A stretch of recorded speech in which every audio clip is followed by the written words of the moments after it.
Bueno, muchísimas gracias a todos por venir. Mi nombre es Jonathan, pertenezco a la Asociación de Manchapinceles. Nos dedicamos al modelismo y también de cara sobre todo a la historia. Como habéis podido ver en esta jornada, hemos creado la batalla de Talavera, recreando con más de 3.500 miniaturas, un poco lo que pudo ser.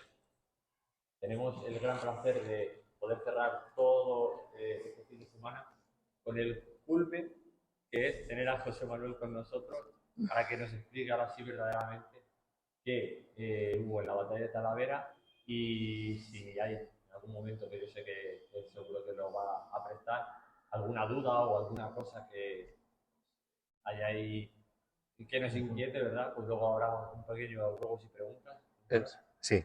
Y bueno, para José Manuel, si no le conocéis, escritor, en este caso, la batalla de Talavera, de 1809, también estuvo escribiendo el libro en el que participó con otros autores, ¿verdad? Sí. En el 2009, yo os recomiendo encarecidamente ese libro concretamente. ¿Es verdad que te difícil ahora? Sí, lo voy a citar en la bibliografía con detalle. Perfecto.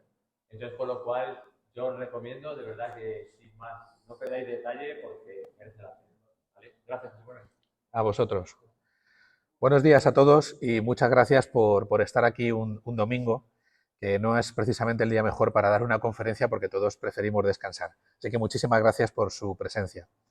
Mi nombre es José Manuel Rodríguez, me han presentado como autor y escritor. Bueno, escritor sí, porque efectivamente he escrito algún libro, pero tanto como autor, mi profesión es la de ingeniero. Lo que sucede es que pues yo he tenido la suerte de haber nacido a poca distancia de este campo de batalla y desde que tengo 15 años, gracias a un profesor mío de geografía que me dijo que había un campo de batalla de 1809 cerca de casa, pues me he dedicado a estudiar sobre esta materia, he escrito algunas monografías y lo que yo sé acerca de la batalla de Talavera, pues hoy lo voy a compartir con ustedes, en algunos casos no por primera vez, porque alguno me va a escuchar esta conferencia no por primera vez. Aunque también tengo que decir que respecto a otras conferencias que he dado sobre Talavera, en esta, que ya les aviso que va a ser un poquito densa, voy a dar información que no he compartido nunca porque sencillamente lleva su tiempo elaborar ciertas cosas y hasta ahora no he podido presentarla. Lo que vamos a hacer es básicamente viajar en el tiempo y en el espacio, pero con una ventaja importante, y es que vamos a volver al punto del que hemos partido. Vamos a partir de aquí a 1809 y luego regresaremos a 2024 y además regresaremos a hombros de nosotros mismos o de nuestra propia gente, como espero poder argumentar dentro de un ratito. Entonces les invito a que compartan conmigo este viaje en el tiempo y en el espacio, que es un viaje que además nos implica a nosotros personalmente, como espero poder demostrarles. Lo primero, hay que poner esto en su contexto, y su contexto es una guerra, la guerra de la independencia, en la cual hay una serie de hitos que muy someramente he puesto en estas transparencias. El 19 de marzo de 1808, Fernando VII da un golpe de Estado contra sus padres y se proclama rey. El 10 de abril, Fernando VII abandona Madrid, camino de Bayona, para entrevistarse con Napoleón Bonaparte, porque Bonaparte es el árbitro de la política interior española en ese momento, por desgracia para todos los españoles. Y también para desgracia de los franceses, pero bueno, eso no lo sabían entonces. El 2 de mayo se produce un alzamiento popular y militar en Madrid. No es el primer alzamiento que se produce contra los franceses, lo que pasa es que es el primero que se produce en la capital y por eso tiene una repercusión y un eco mayor que otros que se habían producido antes, por ejemplo en Burgos, al paso de las tropas francesas. Un hecho que todo el mundo tiene en la memoria, porque nos lo han enseñado en el colegio, es el famoso bando de los alcaldes de Móstoles, que llaman a la nación a las armas, describiendo los horrores que están produciendo los franceses en Madrid. Bueno, ese bando de los alcaldes de Móstoles sale por la carretera de Extremadura y al llegar la noche del 2 al 3 de mayo llega a Talavera. El postillón descansa aquí, duerme aquí en Talavera, y el alcalde Pedro Pérez de la Mula, uno de los alcaldes que había en ese momento en Talavera, ordena que se hagan copias para repartir, para distribuirlas por todos los pueblos de la comarca. El original sale al día siguiente, 3 de mayo, sigue su recorrido. Esto lo ha estudiado muy bien el profesor Paco Peñalver, nombre que me oirán citar en varias ocasiones porque es uno de los mayores eruditos que tenemos en España sobre este episodio de nuestra historia. Él tiene estudiado dónde está el original de ese documento, que está en un pueblo de Huelva, que es donde finaliza su trayecto. El que tenemos aquí en Talavera es una copia que se ordena hacer ese mismo día y en distintos pueblos de la comarca hay otras copias que son las que se hicieron en Talavera la noche del 2 al 3 de mayo para poder repartirlo mediante otros postillones para todos los pueblos de la provincia. Y esa misma noche, la pequeña guarnición militar que tenía Talavera, formada entre otras tropas por un batallón de soldados suizos al servicio de España, recibe la orden de ir a Madrid para rescatar a los patriotas de la masacre de los franceses. El problema es que cuando al día siguiente, 3 de mayo, llegan a la altura de Navalcarnero, reciben información de que los franceses están dominando la situación, reciben información de los fusilamientos y entonces prudentemente se repliegan de vuelta a Talavera porque un batallón, bueno, 2 batallones realmente, no tienen la capacidad de cambiar la situación que hay en Madrid. El 24 de mayo se hace pública la renuncia de Carlos IV y Fernando VII al trono y la convocatoria de una asamblea constituyente organizada por los franceses en Bayona.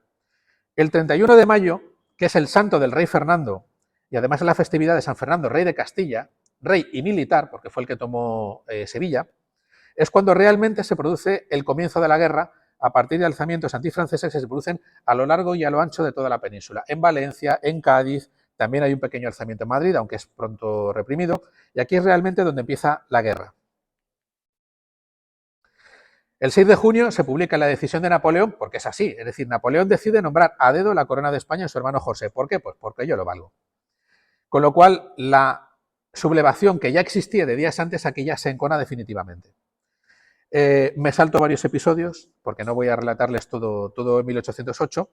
El 25 de septiembre se forma una Junta Suprema Gubernativa a modo de gobierno provisional que asume el gobierno en nombre de Fernando VII, porque la legitimidad para estos junteros está en Fernando VII, no en Carlos IV. El 4 de enero se firma un tratado de alianza entre el Reino Unido y el Reino de España, que hasta entonces habían estado formalmente en guerra.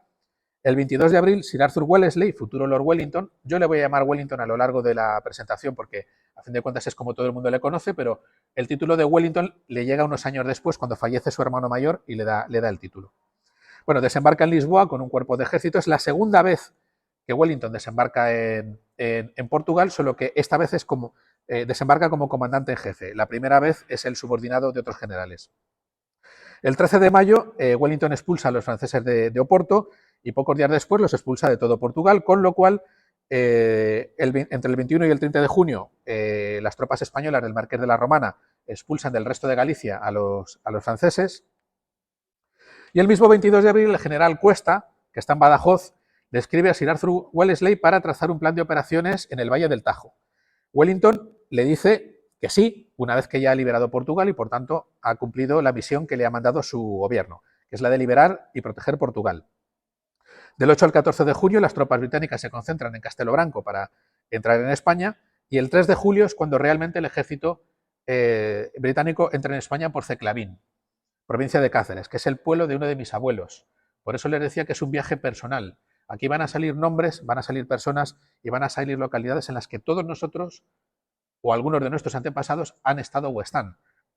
Por eso les hablaba del viaje personal.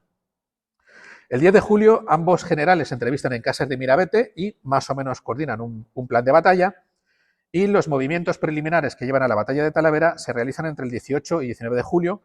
El ejército británico, que está concentrado en Plasencia, sale de allí camino de Talavera. El ejército de Cuesta cruza el Tajo por 2 puntos, por Almaraz y por Puente del Arzobispo, para concentrarse en Oropesa. El punto de concentración no es Talavera, sino que es Oropesa. Si lo ponemos sobre un plano... Perdón, que me he liado de botón. Las tropas francesas han sido expulsadas de Galicia y de Portugal, son estos 2 cuerpos de ejército, Ney y Soult. Se les acerca el cuerpo de ejército de Mortier, que viene de arrasar Zaragoza. Wellington marcha hacia el sur, hacia Castelo Branco, para concentrar sus tropas, y las tropas de Víctor, que son las que defienden Madrid desde Víctor está en Cáceres, lo defiende desde la posición de Badajoz, se repliega en dirección a Plasencia primero y luego hacia Talavera, y el cuerpo de ejército de Sebastiani, que defiende la defensa de Madrid por lo que llamaríamos la carretera de por lo que modernamente llamamos la carretera de Andalucía, frente al general Venegas, se repliega, pero no directamente sobre Madrid, sino sobre Toledo. Esta es la situación con la que arranca la campaña. Ney y Soult están uno en Zamora, el otro en Salamanca, Mortier está en Valladolid, Beresford a pantalla, si se fijan, perdón, este mando como es nuevo, a veces me lío un poco con los botones, ustedes disculpen. Si se fijan, el general Beresford ha apantallado con su presencia el movimiento de Wellesley hacia el sur, que eso tendrá su importancia más adelante. Wellesley se mueve hacia Plasencia primero y luego hacia Talavera. Cuesta cruza el río Tajo por Almaraz y por el puente del Arzobispo para concentrarse en Oropesa y luego en Talavera. Y Venegas manda su ejército en dirección a Toledo. Error, porque las órdenes que él tenía era de cruzar el Tajo por Aranjuez, que es este punto de aquí, y luego seguir en dirección a Madrid. La idea es que el cuerpo de ejército de Venegas, el ejército de Venegas lo que tiene que hacer es distraer al cuerpo de ejército de Sebastiani y a la guarnición de Madrid, atraerlas hacia sí para que no se junten con Víctor. Pero desgraciadamente el general Venegas no ejecuta bien esa parte del plan. En lugar de ir hacia Aranjuez y amenazar Madrid, va hacia Toledo, que es una amenaza baldía, como luego explicaré muy brevemente. Esta es la situación con la que comienza la campaña. Yendo a los hitos de la campaña propiamente dicha, pues el 22 de julio hay un combate en el Casar, a pocos kilómetros de aquí, en el que la retaguardia del cuerpo de ejército de Víctor pelea contra la vanguardia del ejército español y, muy importante, contra las tropas británicas.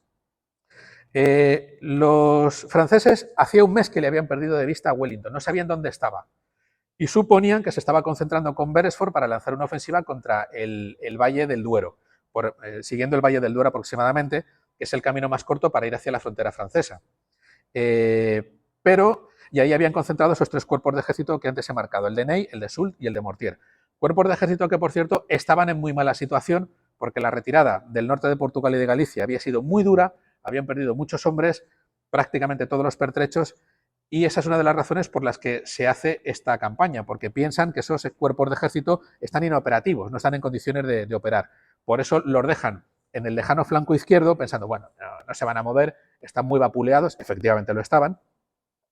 Pero para los franceses la clave está que, ¿dónde está Wellington? Bueno, pues Wellington aparece el 22 de julio de 1809 frente a Talavera. Y entonces saltan todas las alarmas. Los tres cuerpos de ejército que hemos desplegado en el Valle del Duero están lejos de la posición británica, y tenemos un cuerpo de ejército, el de Víctor, que está superado en número por el conjunto de británicos y españoles. Por tanto, los franceses abandonan la ciudad, tampoco tenían intención de mantenerla, y se retiran detrás de la línea del río Alberche para protegerse. El 24 y 25 de julio, el mariscal Víctor recibe la orden de retirarse en dirección a Toledo para unir sus fuerzas a las del general Sebastiani. Cuesta le sigue, porque sus instrucciones son las de tomar Madrid, pero Wellington se queda en Talavera. Se queda en Talavera porque sus órdenes no son las de tomar Madrid, y no solamente eso, sino que además ahí hay una discusión política entre los mandos que no termina de aclararse. Lo único que hace Wellington es que, eso sí, despliega una vanguardia de tropas hacia Cazalegas para tener una cabeza de puente al otro lado del río Alberche y para cubrir los vados. El día 25 de julio las tropas españolas están en el Bravo, las tropas españolas salen del Bravo y avanzan en dirección a Santa Olalla para seguir en dirección a Toledo por Alcabón y Torrijos, que es el camino más corto. Y al anochecer de ese día hacen alto en Torrijos. Pero al día siguiente, al alba, el 26 de julio, el general Cuesta se da cuenta de que Víctor y Sebastiani ya se han unido y ahora es él el que está superado en número, con lo cual sencillamente no le queda más remedio que replegarse, porque de lo contrario se puede ver en una situación muy mala. Se produce un combate entre ambas vanguardias, entre Alcabón y Torrijos, y aquí dos regimientos españoles, el Calatrava y el Villaviciosa, se sacrifican para salvar el resto del ejército. Los franceses inician la persecución después de este combate, pero lo hacen muy lentamente porque esperan en cada recodo del camino encontrarse al ejército de Cuesta desplegado en orden de batalla. Entonces avanzan con mucha lentitud para lo que es normal en un ejército francés, y al anochecer del día 26 de julio, el ejército de Extremadura está de nuevo en la línea del río Alberche, cubierto por parte de las tropas de Wellington que defienden los vados. Bueno, vale. Esta es la orden firmada por el general don José María de Alós, en que dice cómo ha de situarse el ejército de Extremadura al día siguiente. Porque lo que tienen claro es que el 27 de julio va a empezar una batalla, y entonces da unas instrucciones cuyo documento general, cortesía de mi amigo Miguel Ángel García, es este que ven aquí, y la transcripción es, con la grafía de la época, es lo que pueden ustedes leer aquí. Si vamos al campo de batalla puro y duro, los vados del Alberche realmente están aquí y un poquito más arriba.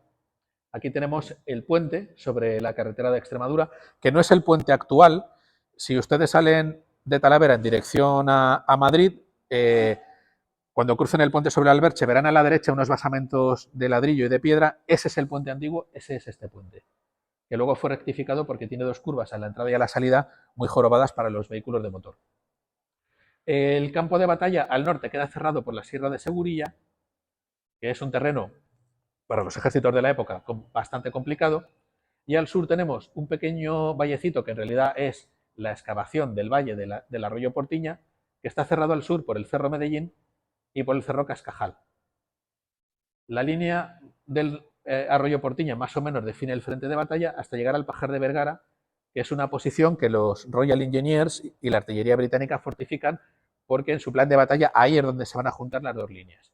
Y más al sur está la ciudad, que era obviamente mucho más pequeña de lo que es ahora, la ermita, la entonces ermita, ahora basílica, queda extramuros y solamente hay un puente sobre el río Tajo, que es este, el Puente Viejo o Puente de Santa Catalina. Esto es grosso modo el terreno. Ah, se me olvidaba Casa de Salinas.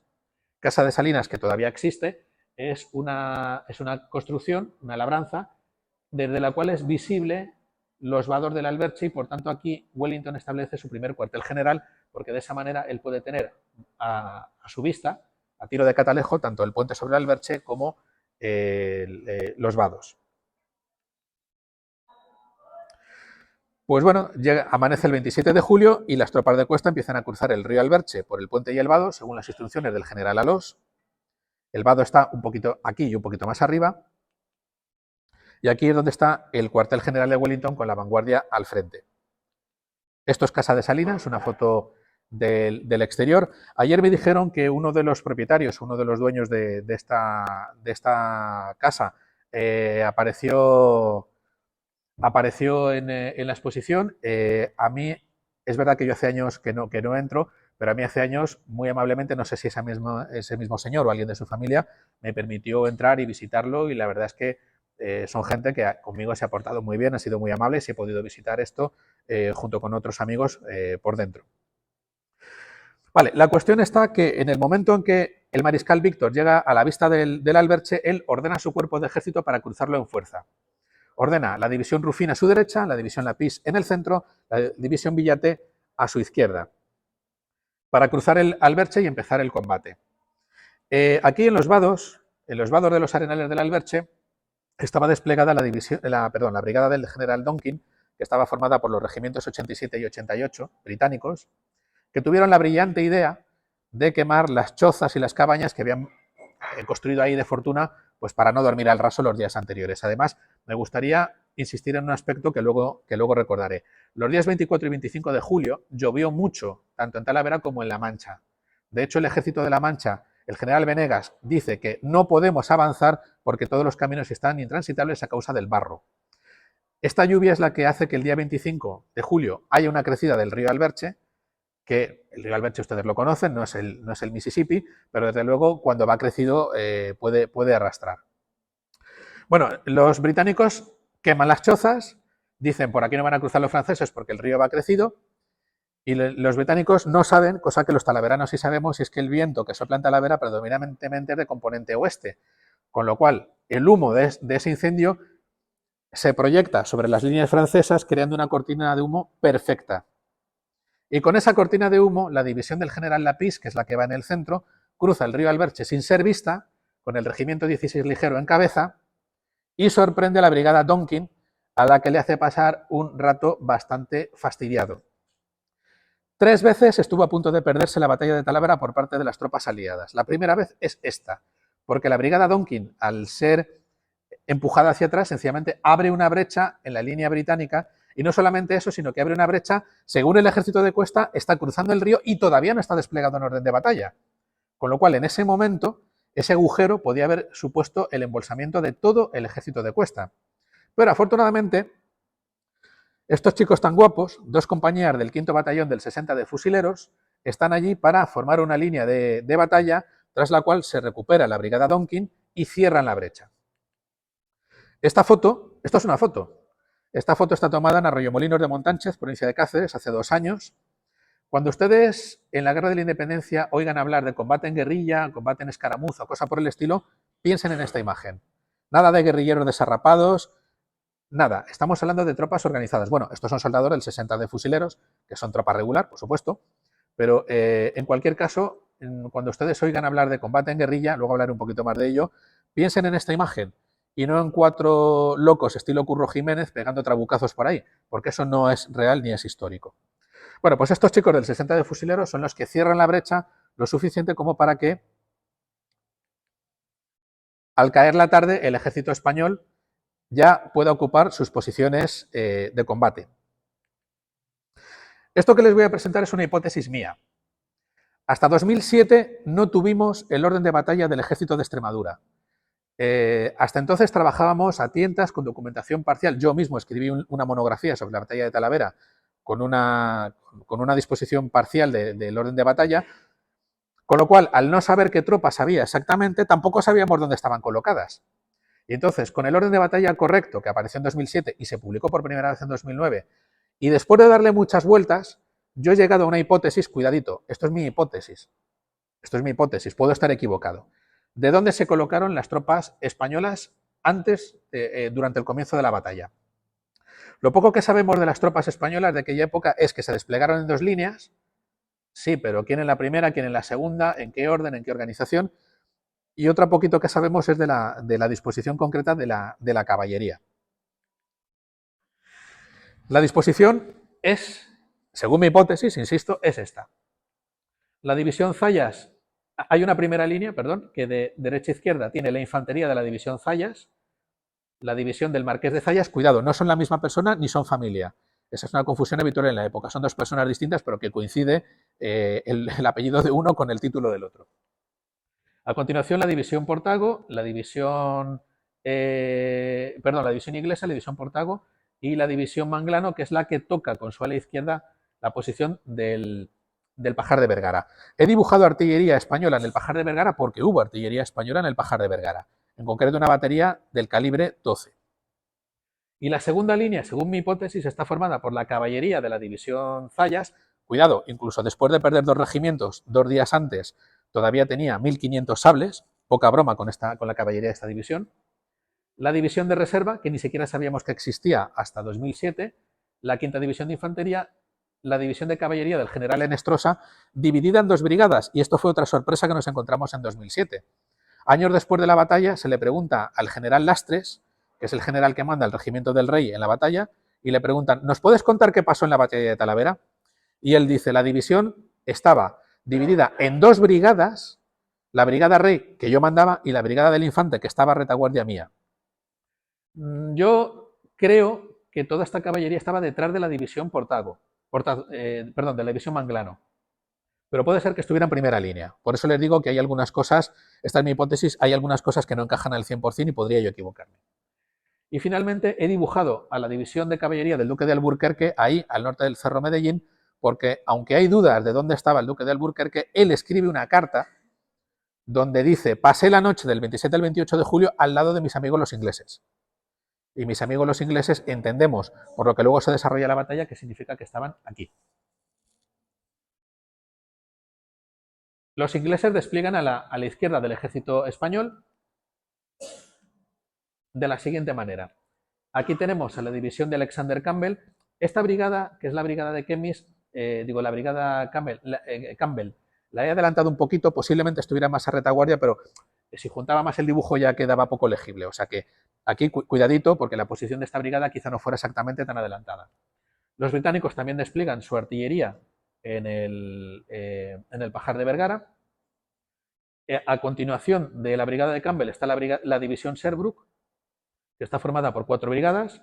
Aquí la Guardia Real, aquí una brigada regular y aquí 2 brigadas formadas por soldados alemanes de la King's German Legion. En segunda línea está la división de Mackenzie y esta brigada es la brigada Donkin, que por la mañana ha recibido las atenciones del 16º ligero y por tanto está bastante vapuleada, por eso la mandan a segunda línea. En el Cerro Medellín despliega la división del general Hill, que la he dibujado desalineada porque estaban desalineados, no habían ocupado sus posiciones en la línea de batalla. Uno de los historiadores oficiales del ejército británico, Fortescue, escribe que es que se perdieron. Cuando iban a ocupar sus posiciones en la línea de batalla, pues se despistaron, no tenían buenos guías, se perdieron y por eso estaban fuera de línea. Bueno, hay que creérselo porque no tenemos prueba en contra, pero desde luego no estaban donde tendrían que haber estado. Se completa la posición británica con estas 2 brigadas de caballería aquí, reforzando su ala derecha, y una brigada de caballería que ocupa todo este espacio vacío. Esta es la posición del ejército aliado según está cayendo la tarde del día 27 de julio de 1809. El Pajar de Vergara, posición importantísima porque ahí es donde se juntan ambas líneas. Los días anteriores los Royal Engineers británicos han estado fortificando esta posición y la han artillado con baterías tanto británicas como españolas. Y aquí vamos a hacer un pequeño excursus y vamos a hablar de la 4ª División de Infantería. ¿Por qué? Pues por varias razones. Lo primero, porque el general que la manda, el general Manglano, es paisano nuestro, era de Ocaña. El general Manglano estaba el 2 de mayo en Madrid. Es una pena, hasta donde yo sé, que no nos haya dejado ningún testimonio escrito, porque podría ser muy interesante lo que él nos contase de cómo vivió él la jornada del 2 de mayo en Madrid. Posteriormente huye de Madrid, le dan un mando militar y acaba comandando la 4ª División de Infantería. Esta división es una división pequeñita en cuanto a número y está formada por las unidades que ustedes ven ahí. Aquí tenemos un uniforme reconstruido por mí de tropa del regimiento de Irlanda, al que además le he colocado la medalla de oficiales de Talavera. Esta es la medalla que concedieron a los oficiales que lucharon en la batalla de Talavera, y le he colocado también la medalla de tropa. La tropa no llevaba medallas como las conocemos habitualmente, sino que llevaban parches bordados, y en concreto este parche lleva la leyenda "Se distinguió en Talavera", que la verdad es que es una leyenda que me encanta. Y esta casaca yo la reconstruí por 2 razones. Primero, porque yo recreo este regimiento, y segundo, porque como ven aquí, el regimiento, los 2 batallones presentes, estaban mandados por un general de origen irlandés, Bernardo Magennis y Ortiz, de origen irlandés, pero que ya había nacido en España, como dice su segundo apellido, había nacido en Pamplona, para ser concretos. El general Magennis tenía un sobrino, un teniente, llamado Gabriel Hugo Magennis, que quedó herido en la batalla y se quedó aquí en Talavera porque, por lo visto, sus heridas eran lo bastante serias como para no poder reincorporarse a su regimiento. De hecho, tardó años en incorporarse al regimiento, por lo que yo tengo documentado. Y esa es la segunda razón para reconstruir este uniforme. 7 generaciones después, yo desciendo de ese teniente. Y quizá también alguno de ustedes. Porque no creo que dejara solamente a mí y a mi hermano como descendencia en Talavera. Y si no descienden del teniente Magennis, quizás desciendan de alguno de estos. Ese regimiento, con ese nombre, es el que se levantó en Talavera en 1808 para luchar contra los franceses. ¿Por qué no lo llamaron voluntarios de Talavera? Igual que existen voluntarios de Trujillo, voluntarios de Ciudad Rodrigo, voluntarios de Sevilla y tantos otros. Pues la verdad es que no lo sé. Decisión del ayuntamiento, no lo sé por qué. Pero el caso es que este es el regimiento que se levantó en Talavera, no solamente con talaveranos, sino también con gente de toda la provincia, porque en el verano de 1808 hubo una movilización general de toda la provincia y hubo soldados de otras partes de la provincia que se incorporaron a este regimiento, pero originalmente este regimiento estaba formado por voluntarios talaveranos. Con lo cual, sus antepasados estaban aquí, en el Voluntarios Leales. Desgraciadamente, no tenemos la relación de toda la tropa que estuvo alistada en el regimiento. Sí tenemos la relación de todos los oficiales que estuvieron en el regimiento.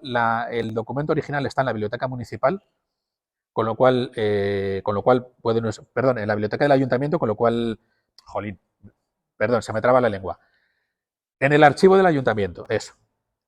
Con lo cual, si ustedes quieren, pueden consultarlo y quizá les aparezcan nombres y apellidos familiares entre esos oficiales. A mí me apareció un antepasado que no conocía, el teniente Magennis. A ustedes les puede aparecer algún otro antepasado. Y bueno, pues como yo digo en broma algunas veces, mi familia irlandesa y mi familia talaverana, la primera vez que se juntaron no fue para celebrar una boda, sino para luchar en el campo de batalla de Talavera contra el invasor francés. Por eso les decía que esto es una historia personal. A mí me interpela, personalmente, a ustedes también les interpela, porque sus antepasados, la gente de la que todos ustedes descienden, estuvo aquí, o aquí, o incluso aquí. Porque este batallón reunido de suizos, que es una amalgama de compañías sueltas de varios regimientos suizos al servicio de España, tenía compañías en Talavera el 2 de mayo de 1808. Algunos de estos soldados son los que marcharon en dirección a Navalcarnero el 3 de mayo de 1808, y este señor, Pedro Jaleg, era el que los mandaba. Pedro Jaleg estaba en Talavera la noche del 2 al 3 de mayo, fue el que mandó las tropas de Talavera a Navalcarnero el día 3 de mayo, y por tanto, curiosamente, un año y pico después, vuelve al frente de otra unidad militar a Talavera, pero esta vez ya sí para combatir. Los suizos estuvieron, por lo que tenemos documentado, varios meses viviendo en Talavera, con lo cual tampoco les sorprenda que alguno de ustedes tenga algún origen suizo. Y esta es la razón fundamental por la que me he parado a hacer un excursus sobre esta división. Porque esta división, entre todas las que hay en el campo de batalla, es la que más nos interpela. Porque aquí está nuestra gente. Aquí estamos nosotros 7 generaciones después. Esta es una imagen auténtica de un capitán del Regimiento de Voluntarios Leales de Talavera, de Voluntarios Leales de Fernando VII. Esta imagen la dibujó un cura de Santa Cruz de Tenerife que estaba en Cádiz en 1811 e hizo distintos retratos de distintos regimientos que estaban defendiendo Cádiz en aquella época. Aunque había varios que llevaban el nombre de Fernando VII, el único que está documentado es el de Leales de Fernando VII, que es este dibujo de acá. Cuando se formó el regimiento, el entonces capitán general de Extremadura, general Gayuzo, ordenó que las banderas sencillas de este regimiento llevaran las armas de Talavera, que fueran como las banderas de ordenanza y que llevaran las armas de Talavera en el aspa. Yo lo he reconstruido con mi Photoshop. Esta sería la bandera sencilla de los voluntarios leales de Fernando VII conforme a la heráldica de aquella época. ¿Y de dónde saco yo la heráldica de aquella época? Pues de un sello del ayuntamiento de 1807, que es este de aquí, que es una heráldica que a los talaveranos nos resulta muy familiar. Torre Albarrana, cuidado, no Torreón, Torre Albarrana y los 2 toros. Por tanto, si algún día algún friki, y no miro a nadie, desea reconstruir el regimiento de voluntarios leales, por donde se puede empezar es por aquí, por estas reconstrucciones. El dibujo es auténtico, eso no tiene ninguna duda. Por el dibujo, por estas reconstrucciones y por la documentación de personal que está en el ayuntamiento. Retomamos el relato de la batalla, hecho este excursus. Mientras los aliados van desplegando, pues los franceses hacen exactamente lo mismo. Despliegan con la división Ruffin a la derecha, dividida entre sus 3 batallones, sus 3 regimientos, el 24 a la derecha, el 9º ligero en el centro, el 96 a la izquierda. Más abajo la división Lápiz, más abajo la división Villate y más abajo 2 divisiones de dragones que lo que hacen básicamente es mantener la línea frente a la tropa española. Me he adelantado un poco, perdón. El mariscal Víctor, que conocía bien el terreno de Talavera porque llevaba acampado aquí desde junio, decide hacer una jugada arriesgada y es atacar el Cerro Medellín con las tropas de la división Ruffin. Está cayendo la tarde, pero es un día de verano, todavía hay luz en el cielo. Además, como el sol está cayendo detrás de los soldados británicos, los franceses vienen de una zona oscura y en cambio ven recortado perfectamente contra el horizonte la posición del Cerro Medellín, con lo cual no tiene buena visibilidad, pero bueno, se puede apañar. Y ordena atacar el Cerro Medellín. Y ordena atacarlo porque él sabe que es la posición clave del campo de batalla. Si toma el Cerro Medellín con ese golpe de mano, está en condiciones de envolver todo el frente británico. Bueno, aliado, realmente. No hace falta señalar mucho porque yo creo que se ve muy claro en el mapa. Pero a la vez que eso, para enmascarar ese ataque y también para reconocer la posición de las líneas españolas que no conoce dónde están, ordena un ataque, un reconocimiento en fuerza hacia el sur, hacia el Pajar de Vergara, sobre las posiciones de la 3ª y la 4ª divisiones españolas, estas 2 que están aquí. Primero, para enmascarar el ataque del Cerro Medellín y segundo, para hacer un reconocimiento en fuerza. Esta táctica es muy habitual en los ejércitos franceses de la época. Amagan por un flanco y atacan por otro. Eso lo veremos en la batalla de Almonacid, veremos que lo intentan en Bailén, veremos que lo intentan en montones de sitios y aquí en Talavera este día también. ¿Por qué menciono esto? Pues por 2 razones que pronto veremos. Ahora sí, procede esta foto. Esta foto está tomada desde la Sierra de Segurilla, desde el mirador. Aquí se ve perfectamente cómo el Cerro Medellín domina completamente al Cerro Cascajal, que es la posición francesa, y no solamente eso, sino que desde el Cerro Medellín se dominan todas las avenidas, olvídense ustedes del Pantano de la Portiña, que entonces no existía, se dominan todas las avenidas hacia el oeste y todas las avenidas hacia el norte y hacia el sur por el cauce del Portiña. Todo es visible desde aquí. Olvídense también de todo este arbolado, porque entonces no existía, todo esto era tierra de labranza, con lo cual desde aquí se ve perfectamente cualquier posición del campo de batalla de cualquiera de los dos ejércitos. Por eso es tan clave el Cerro Medellín. Y bueno, pues esos tres regimientos franceses atacan, voy a volver un poco hacia atrás, atacan el Cerro Medellín, el 24 ligero ataca por aquí y se pierde. Como la luz cada vez es menor y como no van adecuadamente guiados, pues sencillamente se pierden y no llegan a intervenir en el combate. El regimiento 96 cruza el Portiña y se enfrenta a los alemanes de la brigada Langbert, que son muy buenos profesionales, ellos si están en línea, los frenan en seco. Y el 9º ligero ataca por el centro, cruza el Portiña y como la división Hill está completamente desordenada, coronan el cerro. Pero claro, los británicos dan la voz de alarma, tratan de reorganizarse. Dice la historia que hubo un soldado del 9º ligero que echó mano al caballo del general Hill, le agarró por las bridas y el general Hill, que por lo visto iba a caballo, sacó la pistola y le descerrajó un tiro a poca distancia. Sea o no sea historia, esta escena lo que sí es cierto es que el propio general Hill estuvo a punto de ser capturado y desde luego su división estaba en el más completo de los desórdenes y antes de que atacara el 9º ligero, y cuando el 9º ligero coronó la cumbre ya ni les quiero contar. Lo que pasa es que poco a poco se van reorganizando, poco a poco van rehaciéndose. El 9º ligero está completamente aislado porque sus dos regimientos de apoyo están uno perdido y el otro combatiendo en otra posición, con lo cual el 9º ligero no tiene más remedio, llega un momento en que se tienen que retirar. Toda esta escena nos la cuenta un testigo presencial, el capitán Gigot de Laine, que era capitán del 9º ligero y que en sus memorias describe con detalle no solamente el cruce del Alberche, sino también cómo fue el combate aquí. Entonces, bueno, pues al final se tienen que retirar y cae la noche. Cae la noche, una noche muy fría, nos dicen las memorias, una noche en la que poca gente duerme, primero por el frío y el suelo mojado, no se olviden, y también porque como las dos líneas están en alerta, se me ha olvidado un episodio antes de que cayera la noche. Me interrumpo.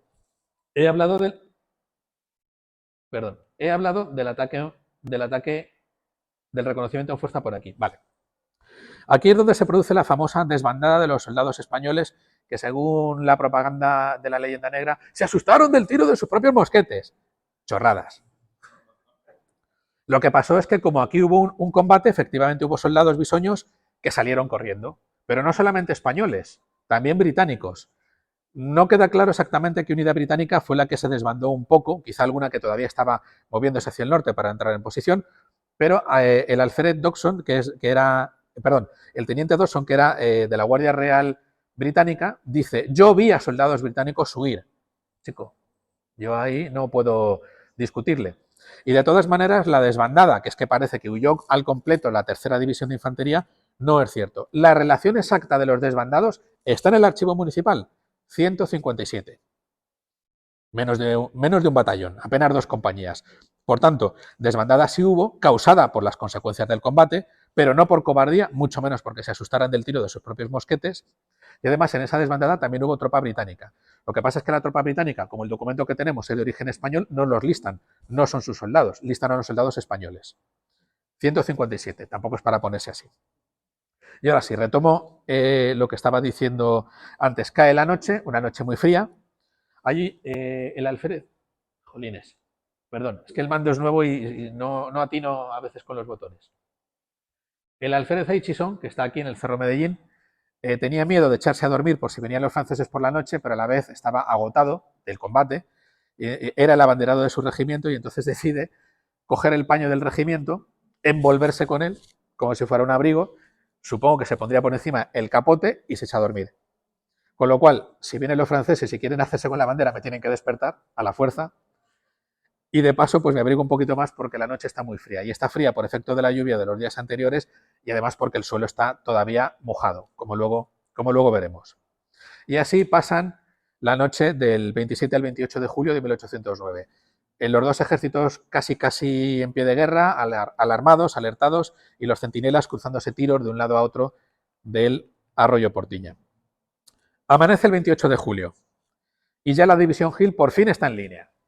Ahora sí, ahora ya están en línea y además han desplegado su artillería sobre el Cerro Medellín, ahora que tienen espacio para poder realizarlo. El ejército aliado ya está en su disposición de combate. Y el ejército francés también. El ejército francés que, en primer lugar, tiene la división de Soyes, aquí en reserva, que es la guarnición de Madrid. Esto no lo he mencionado antes. Cuando Víctor se retira en dirección a Toledo, no solamente se junta con el cuerpo de ejército del general Sebastiani, sino que se junta con parte de la guarnición de Madrid, que al mando de José Bonaparte y de su jefe de Estado Mayor, el mariscal Jourdan, también han ido en esa dirección. Esta división, la división de Soyes, es la que forma la reserva del ejército. Y el cuartel general de José está aquí, en Casa de Salinas. Por las mismas razones por las que Wellington lo tuvo ahí, porque domina los vados del Alberche y también porque, como todo este terreno es llano, le permite tener una buena visión de la retaguardia francesa. El frente de batalla por el sur lo cierran las dos divisiones de dragones de Milhaud y de la Tour-Maubourg. Más de una vez alguien me ha preguntado, bueno, pero estos son dragones, son gente montada. ¿Cómo es posible que dos divisiones de dragones puedan cerrar el frente frente a 5 divisiones de infantería? Pues muy sencillo. Si estas divisiones deciden atacar, marchar en esta dirección por el camino de Extremadura y por los caminos que hay por aquí, lo que hacen los dragones es sencillamente retroceder, ir poco a poco utilizando la división Valens, que es esta, como pivote, retrocediendo hasta formar una línea de batalla en forma de L que se apoyaría de esta manera. Como este movimiento a las tropas españolas les llevaría un tiempo realizarlo, les da tiempo de sobra a enviar refuerzos de la división de Soyes o de las tropas que están situadas más al norte para frenar la ofensiva española. Es decir, las tropas españolas no pueden rodear al ejército francés porque tardan demasiado tiempo. Por tanto, es buena idea, es militarmente correcto dejar solamente una pantalla ligera, porque la idea es concentrar el resto del ejército hacia el norte, como aquí pueden ver. Aquí tenemos a la división Valens, solamente una parte, solamente un regimiento, porque el resto de la unidad está en Toledo, protegiendo la ciudad.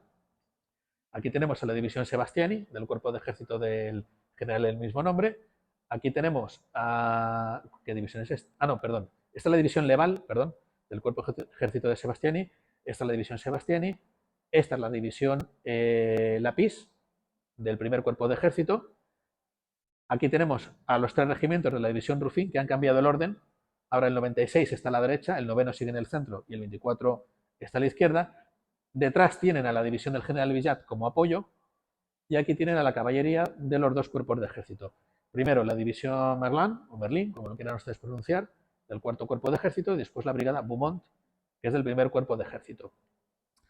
El mariscal Víctor era el que había planificado el ataque la tarde anterior y al amanecer del día 28 de julio planifica el mismo ataque.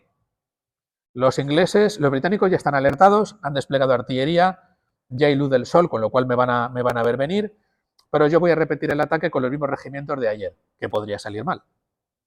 Y además, también es verdad que con una cierta ventaja, y es que ya ha desplegado la artillería de su cuerpo de ejército y detrás tiene una división de apoyo.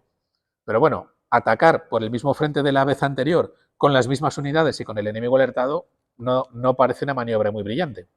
Pero en cualquier caso, ejecutan la maniobra por la mañana del día 28 de julio. Primero hay un intenso bombardeo de artillería por parte francesa. Las fuentes británicas dicen que fue un bombardeo durísimo, que pasaron muy mal rato, que fue complicado, aunque ahora veremos que tenían una cierta protección del terreno, y que cuando los 3 regimientos franceses les atacan, la situación es complicada. Esta vez sí, los 3 regimientos franceses toman contacto con la defensa británica y se tiran combatiendo durante varias horas. Este es el Cerro Medellín visto desde el Cerro Cascajal. Aquí estamos en la posición de artillería francesa y estamos mirando hacia donde está la división del general Gil. Esta es la cumbre, esta es la casa de los Martínez de Medinilla Moro y esto es el cerro. Como ven ustedes, los franceses tienen que ir cuesta arriba, pero es que aquí abajo está el Valle del Portiña. Este es el Valle del Portiña. Esta foto está tomada un poquito más abajo, está tomada aproximadamente sobre la posición de la brigada Lambert. Con toda la intención he dejado aquí esta figura humana para que vean el desnivel existente en el cauce del Portiña, que insisto, no es el Mississippi, pero tiene su cauce y tiene su desnivel. Fíjense que tanto una orilla como otra son rocosas. Perdón. y que los franceses que vienen de aquí, de la izquierda, tienen que bajar por aquí y subir por aquí. Hombre, este día lo hicimos muy bien, lo pasamos muy bien, pero imagínense ustedes con el equipo de combate, con británicos al otro lado, y además después de haber combatido el día anterior en este mismo terreno con bajas. Entonces, sencillamente, el ataque a lo largo de todo el cauce del Portiña, en la zona en la que decide Víctor lanzar el ataque, es bastante complicado. Por tanto, no nos riamos de los soldados franceses cuando vemos que fueron rechazados 2 veces, spoiler, fueron rechazados también de este ataque, porque tuvieron que echarle un par de narices para realizar este trayecto. No es un terreno fácil para la infantería. ¿De acuerdo? Y este es un dibujo del maestro, desgraciadamente fallecido, Dionisio Álvarez Cueto, porque si quieren conocer ustedes a los muchachos que hicieron la maniobra, este es un soldado del 9º Ligero y este es un soldado del 24 Ligero, ilustrados por Dionisio Álvarez Cueto, un artista como la copa de un pino, desgraciadamente fallecido hace unos años y que no solamente era un gran artista desde el punto de vista de la calidad de sus dibujos, sino que aporta muchísimo valor histórico porque se preocupaba muchísimo de documentar su trabajo. Ya les he adelantado que este segundo ataque sobre el Cerro Medellín resulta fallido. Atacan la división Rufín, contactan con el enemigo, contactan con la brigada Langbert, con la brigada Lobe y con la división del general Gil, pero una vez más son rechazados. También porque, según atacan, en el momento que cruzan el Portiña, se encuentran con que la artillería inglesa, que tiene calibres más ligeros que la artillería francesa, pero ya los tiene a tiro y empiezan a bombardearlos. Con lo cual, la pelea es muy dura, pero llega un momento en que los franceses se tienen que retirar. Esto, una vez más, nos lo dice Gigot de Laine, que estuvo allí para contarlo. Con lo cual, finaliza el combate de la mañana y avanza el día, 28 de julio, estamos ya por la tarde y ambos ejércitos hacen un redespliegue. Durante los combates por el Cerro de Medellín, Wellington le manda un mensaje a Cuesta: necesito refuerzos. Él no quiere mover esta división, porque es la que cubre el centro de su línea y no tiene más fuerzas que poder desplegar, entonces le pide a Cuesta refuerzos. Esos refuerzos son la quinta, creo que... a ver, lo estoy diciendo al revés. Redespliegan los 2 ejércitos, correcto, pero primero redespliega el ejército francés. Redespliega la división Leval. Ahora verán por qué la he dibujado ahí y no en línea.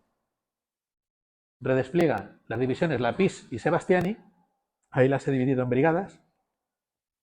La división Villate, que antes estaba en segunda línea, pasa al frente, porque es ahora la que va a atacar el Cerro Medellín. Y la división Rufín, que bastante han hecho los pobrecitos, pasan a cerrar el frente por el norte, en las laderas de la Sierra de Segurilla. Hay algunos autores que dicen: los franceses redespliegan así porque querían envolver al ejército británico por el norte. No, porque la Sierra Segurilla es lo bastante escarpada y además con una sola división de infantería no tiene sentido el realizar ese envolvimiento. Otros autores dicen: no, es que los británicos querían envolver a los franceses. Pues lo mismo le pasa a la 5ª división de infantería, que tampoco tiene la entidad como para poder envolver. Además, fíjense que para cubrir el Cerro Cascajal por el norte ya han desplegado a la caballería el día de antes, y para, a su vez, proteger a la caballería por el norte han desplegado una división de infantería, bien que bastante machacada, porque lleva 2 asaltos al Cerro Medellín con bajas, pero es una división que todavía está en condiciones de pelear. Ese es el redespliegue que hacen los franceses, porque la idea que tiene Víctor es que vamos a asaltar el Cerro Medellín por 3ª vez. Hemos fracasado 2 veces, vamos a hacerlo una 3ª vez, que podría salir mal. Lo que pasa es que ahora va a hacer un ataque mucho más masivo, porque va a atacar con la división Leval hacia el Pajar de Vergara, con las divisiones Sebastiani y Lapís hacia el centro de la línea británica, con la división Villate, una brigada de frente contra el Cerro Medellín y otra envolviendo por el norte, protegido su flanco por esta caballería y por la división de Rufín. Y el redespliegue aliado es que la 5ª división de infantería despliega al norte, dando cara a la división de Rufín. Como necesitan cañones de más alcance en el Cerro Medellín, hay una batería de artillería de A12 española que se despliega en el Cerro Medellín. De todos los partes españoles de la batalla, esta es la única unidad de artillería de la que hemos encontrado la documentación, la única. Y vieron combate porque declaran bajas. Es decir, poca broma con lo que vieron estos artilleros españoles. Wellington, si se acuerdan, aquí había 2 brigadas, una de ellas la redespliega aquí, más la que ya tenía, junto con la caballería de Alburquerque. Les decía antes que la posición de Alburquerque no me quedaba claro. Hay gente que piensa, y hay autores que han escrito, autores de prestigio, no cualquiera, que a la vez que la quinta de infantería se despliega aquí, la caballería de Alburquerque se despliega aquí. Puede ser, pero yo me fío más de la carta de Alburquerque que dice que pasó la noche en otra posición.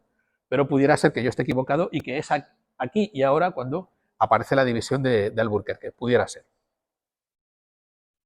Este es el Cerro Medellín visto desde la posición de la quinta división, no, mejor dicho, desde la posición de la caballería española. Esta es la explanada que está al norte, en la naveta que está al norte del Cerro Medellín. Este es el Cerro Medellín, esta es la cumbre, aquí está la casa de los Martínez de Medinilla. Esta es la posición de retaguardia donde entendemos que estaba el cuartel general de Wellington, y esta es la parte que da hacia el Portilla. Aquí hay una cosa muy importante que poca gente aprecia y además en los planos topográficos no se ve con claridad. El Cerro Medellín tiene, primero, una meseta, una falsa meseta. Según subes del Portilla, tiene una falsa meseta que es esta, y cuando estás aquí todavía no has coronado, tienes que coronar aquí arriba. Esta es una de las razones por las que los franceses han fracasado en los ataques del día anterior. Perdón, el de la mañana y el del día anterior. Ellos llegan a la meseta, pero desde la meseta están controlados por la cumbre. Con lo cual, todavía no han completado el esfuerzo. Y entonces se ven en una situación muy apurada si se paran ahí, que es lo que les pasa a los del 9º ligero el día antes, y es lo que les pasa por la mañana del 28, pero no por... A ver, el día 27 se paran porque no pueden proseguir, el día 28 les paran a tiro limpio los británicos que están en una posición más elevada en el Cerro Medellín.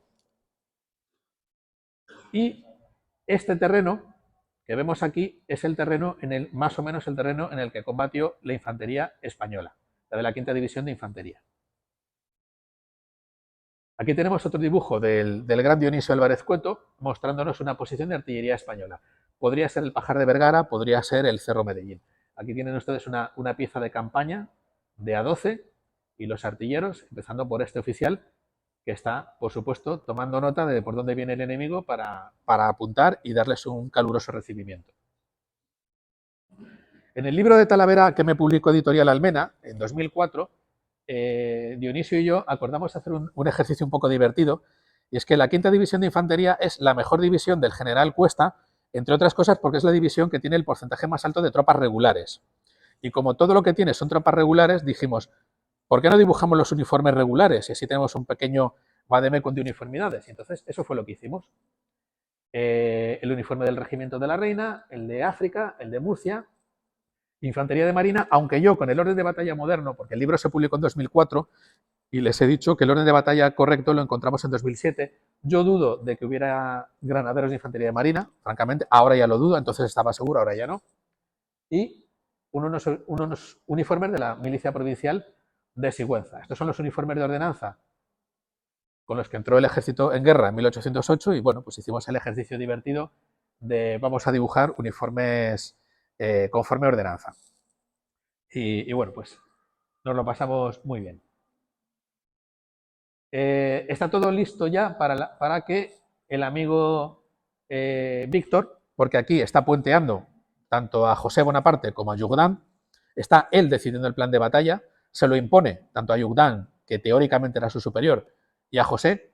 Bueno, el que los mariscales de Napoleón despreciaran a José Bonaparte y a otros reyezuelos que no para lo normal, porque para ellos eran delegados, Pero otra cosa es Jourdan, que era un mariscal más veterano que el propio Víctor, pero bueno, le puentea, no le hace caso, le impone el plan de batalla y el plan de batalla es básicamente el que les he dicho. Empieza el ataque por el ala izquierda mía, el ala derecha aliada, contra el Pajar de Vergara, que enmascara el ataque de 2 divisiones de frente contra el centro de la línea británica, que a su vez enmascara el esfuerzo principal, que es el de la división Villate, directamente sobre el Cerro Medellín.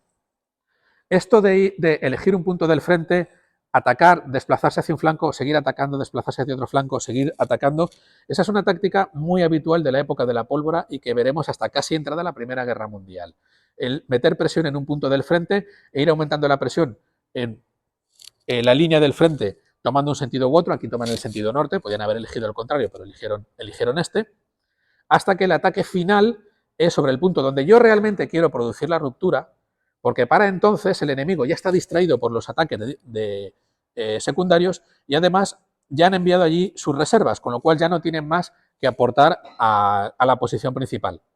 Esa es la idea, desde el punto de vista militar es correcta, pero tiene un problema, y es que para que esto funcione tiene que haber una buena coordinación, y aquí no la hay. La división Leval carga y va con un flanco avanzado, no sabemos muy bien por qué, van un poquito desordenados con el flanco izquierdo avanzado. ¿Qué significa un flanco izquierdo? Carga de caballería. Entonces, no solamente los infantes de la cuarta división y la artillería hispano-británica del Pajar de Vergara los frenan, sino que la primera brigada, la brigada del Rey, avanza a primera línea y les lanza una carga de caballería que los desordena bastante. Obliga a retroceder a toda la división, que ya les digo que avanza con un flanco al aire, los echan hacia atrás, capturan 2 cañones, capturan una bandera, y si no prosigue más la caballería española, es sencillamente porque aquí están tropas que les pueden aguar la fiesta. Pero ya han conseguido lo que querían, y es frenar el ataque de Leval e incluso echarle hacia atrás. Más al norte, 2 divisiones francesas atacan contra el centro de la línea aliada. Las 2 divisiones son rechazadas. La división británica que pelea aquí es la división Sherbrooke, que es la mejor, la brigada de la Guardia, una brigada regular, 2 brigadas de alemanes, que son tropa veterana, los frenan. En este combate cae herido el general Lapis, que es el que manda la división que está aquí más al norte. El general Lapis es trasladado herido de gravedad a Santa Olalla y muere el 31 de julio. Está enterrado en Santa Olalla el general Lapis. Hay una lápida conmemorativa y hace 2 veranos hicimos un acto de reconstrucción histórica muy divertido, en el que yo estuve. Hicimos un acto pequeñito, pero que fue muy divertido, recordando la figura del general Lapis, que ahí está enterrado, con presencia del agregado militar de la embajada francesa y con presencia del agregado militar de la embajada británica y también con autoridades civiles españolas. El caso es que estas 2 divisiones atacan, se chocan contra la división Sherbrooke y bueno, son rechazados. Y entonces se produce la tercera ocasión en que casi se pierde la batalla de Talavera. La primera, cuando la división Lapis cruza en fuerza al Alberche. La segunda, cuando casi toman el Cerro Medellín la noche del 27 de julio. La tercera es aquí. Cuando los franceses se retiran porque no pueden romper la línea británica, a los británicos les da un calentón de cabeza y dicen ¡a por ellos! ¡A por ellos! Y se lanzan al contraataque. Pero al lanzar el contraataque rompen la línea, rompen el alineamiento con las tropas que tienen a su izquierda y a su derecha, y encima cuando cruzan el Portín ya se encuentran aislados porque no tienen nadie que les apoye. Y las divisiones francesas ya se están reorganizando. Con lo cual, en ese momento, se ha abierto otro agujero en la línea británica. Lo que pasa es que afortunadamente hay generales, oficiales que se dan cuenta del lío en el que se han metido y empiezan a reorganizar a la división Sherbrooke para que retroceda a su línea de partida de manera ordenada. El regimiento 48 de la división Hill les hace de hombro. El coronel del regimiento 48 es herido y le tienen que retirar del campo de batalla. O sea, ninguna broma. El esfuerzo del regimiento 48 para ofrecerles una referencia a sus compañeros según se retiraban es muy importante. De la misma manera que la brigada, las 2 brigadas de esta división, que todavía no han intervenido en combate, pero recuerden que una de ellas está bastante dañada, pues les hacen de soporte según se van retirando. La división Sherbrooke vuelve a sus líneas de partida, se cierra la línea, se cierra el frente británico. Una vez más se ha salvado la situación en la batalla de Talavera. Y llegamos al ataque principal, que es el de la división Villate, que es frenada al frente porque los chicos de Hill ya conocen perfectamente lo que tienen que hacer y además están apoyados por una artillería más potente incluso que la que habían tenido por la mañana.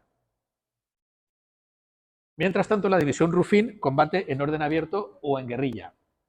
Me acuerdo que cuando se preparó el segundo centenario de la batalla, en 2009, hubo gente que dijo, es que hubo guerrilleros.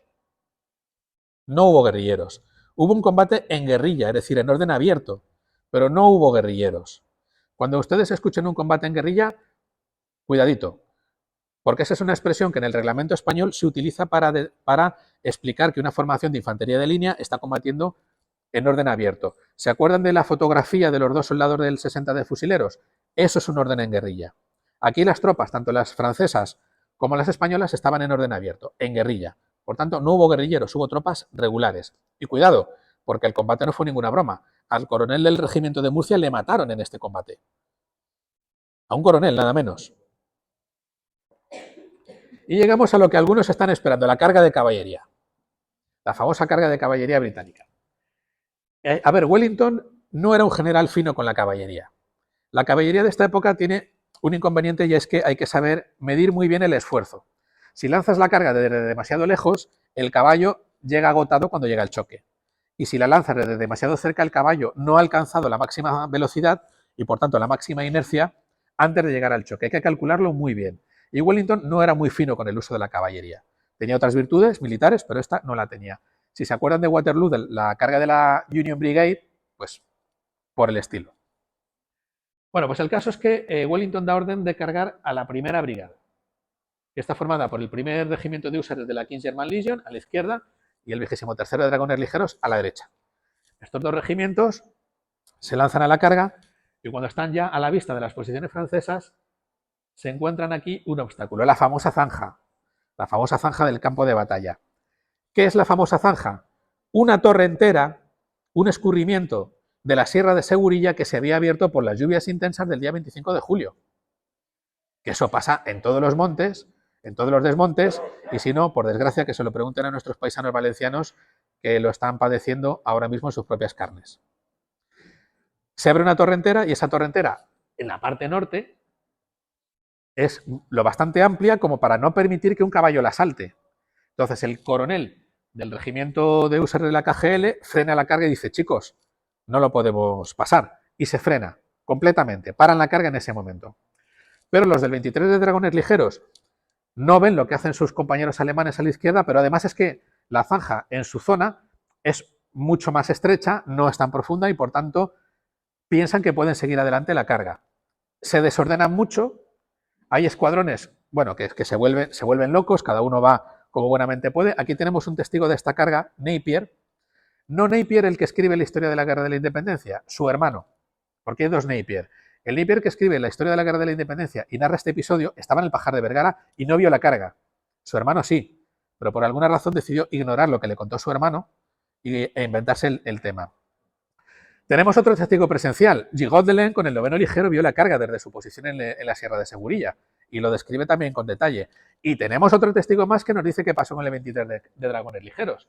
El 23 de dragones ligeros llega a la altura de las líneas francesas porque las alcanza y el general Strolls, que es el general que manda esta primera brigada, dice, están locos estos británicos. Ordena que sus escuadrones les abran paso, sí, que pasen, porque detrás hay otra brigada, esta, que los va a hacer picadillo. Es exactamente la frase que utiliza el parte británico. Nearly cut to pieces, hechos picadillo. Traducción libre, pero vamos, creo que el sentido es muy claro. Y aquí tenemos otro testigo presencial, que es un polaco, porque hubo un regimiento polaco. En esta brigada había un regimiento de chevaulegers polacos, no lanceros polacos, que siempre que se habla, tropas polacas, lanceros, no, vemos lanceros donde no los hay. Es un regimiento de chevaulegers, es caballería ligera.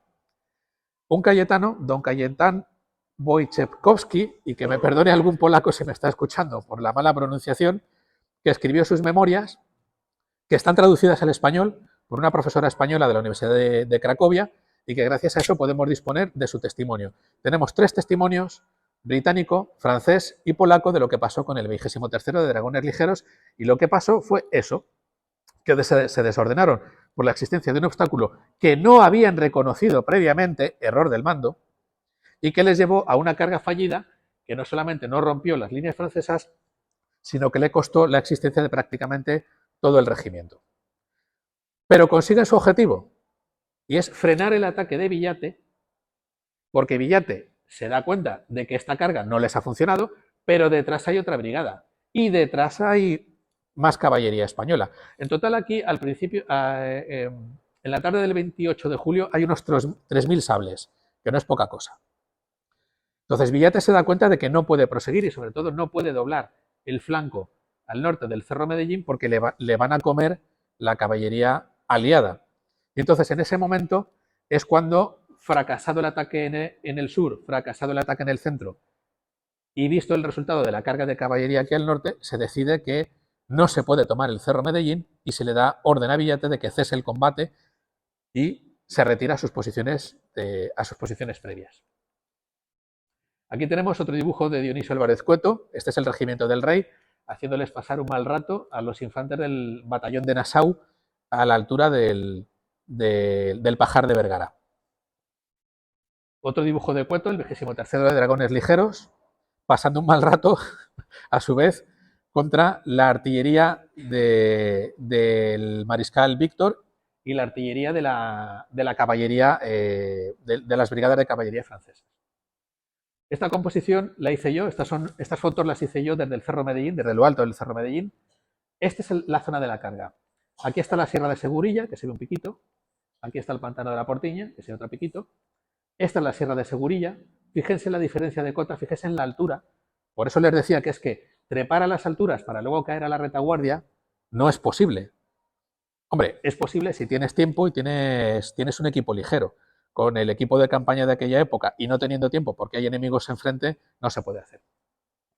Esta es la posición en la que arranca la carga de la caballería, van por aquí, olvídense de los árboles, que entonces no existían, todo está en el terreno de labranza, y van hasta que a esta altura se encuentran con los franceses.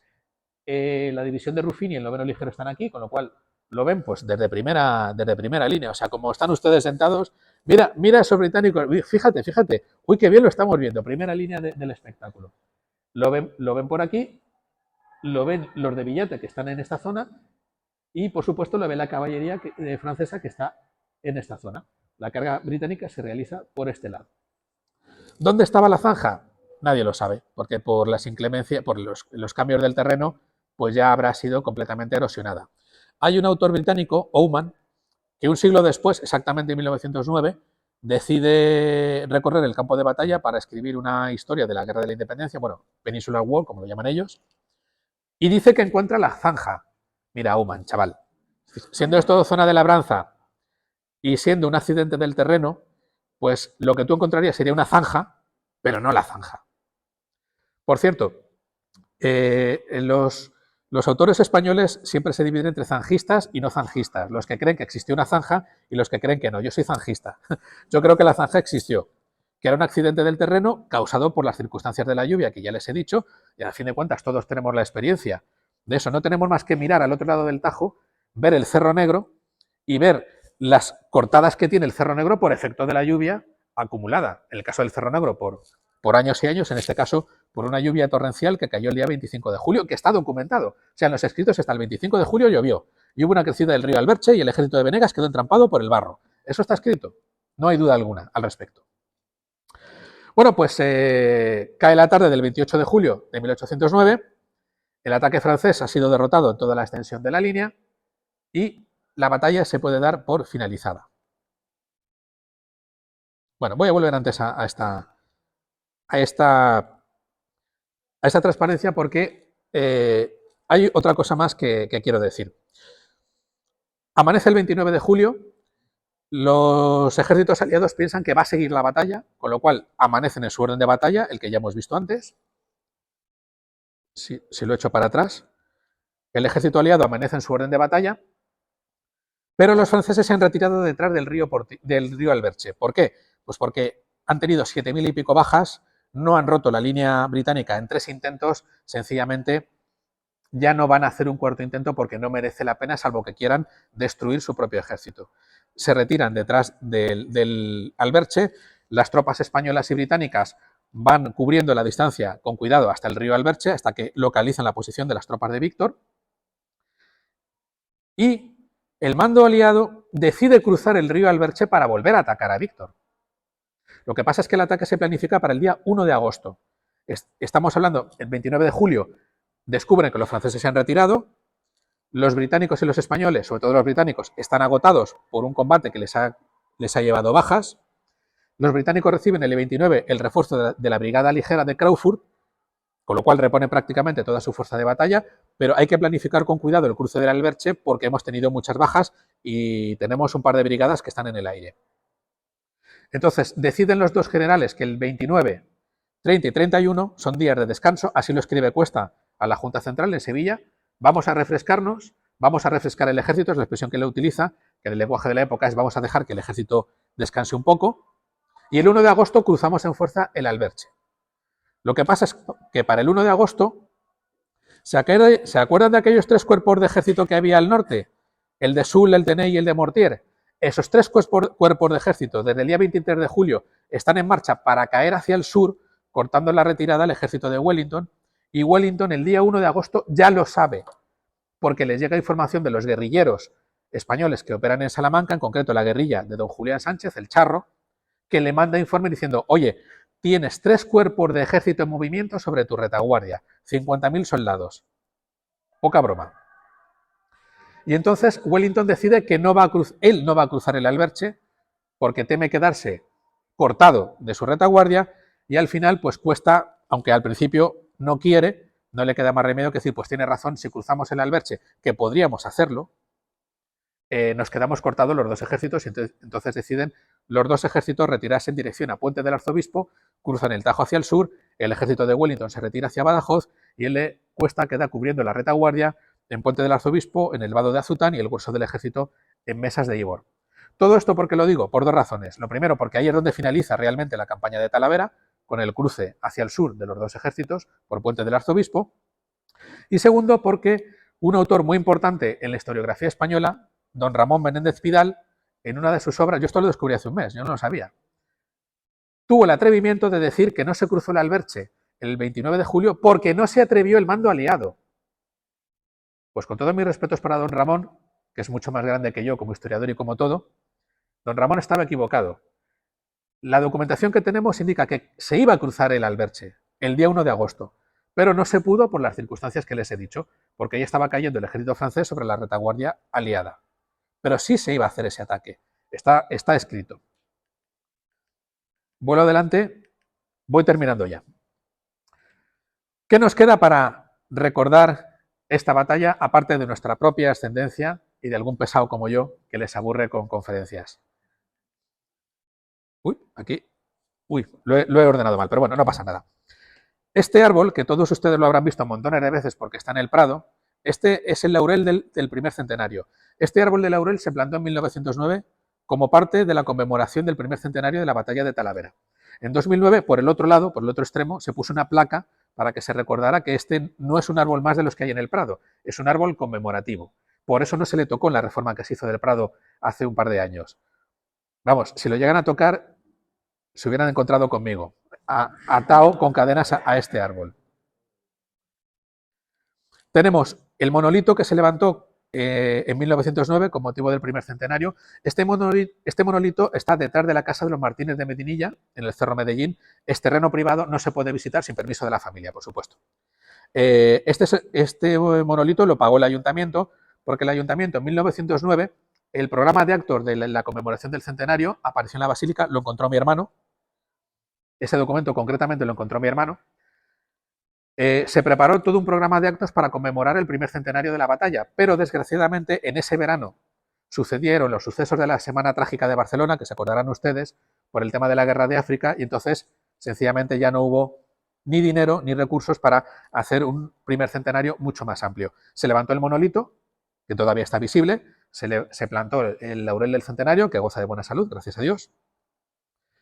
Entre 1989 y 1991 se levantó el monumento que todavía podemos ver al borde de la Nacional 5, el que llamamos cariñosamente el trilitro por las tres piedras. Cada una de las tres facetas del monumento tiene el orden de batalla del ejército francés, británico y español. Tres ejércitos, tres facetas. Pero como el monumento se levantó cuando todavía no conocíamos el orden de batalla correcto del ejército español, está erróneo. El orden de batalla español está erróneo.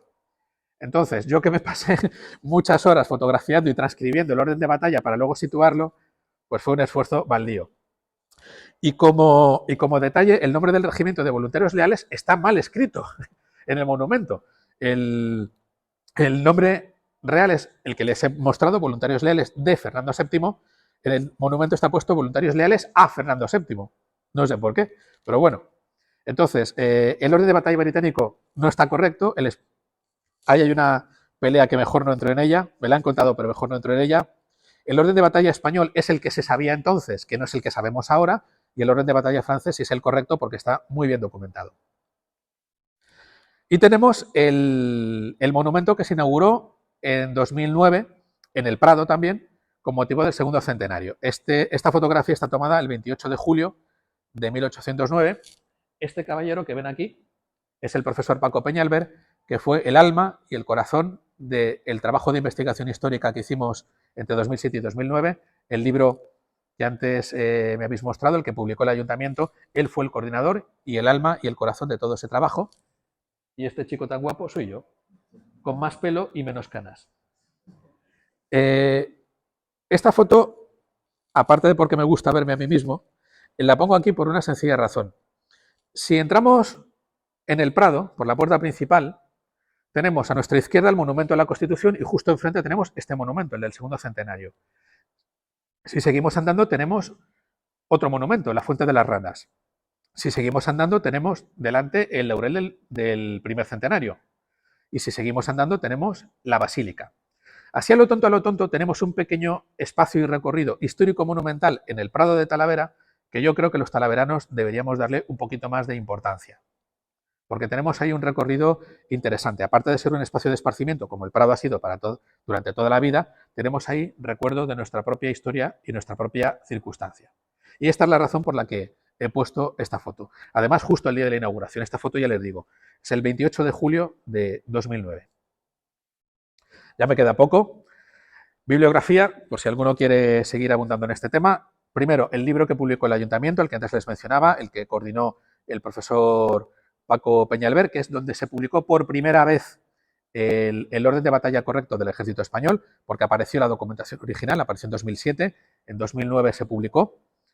A continuación tenemos un libro que, aunque es un poco antiguo, es un clásico, que es La crisis de una alianza. En La crisis de una alianza está el relato de la batalla de Talavera, hasta donde se sabía entonces, con el orden de batalla antiguo, y el relato de toda la campaña también. Por eso es muy importante. Yo descubrí, para mi sorpresa, este magnífico libro, de origen británico y escrito en inglés.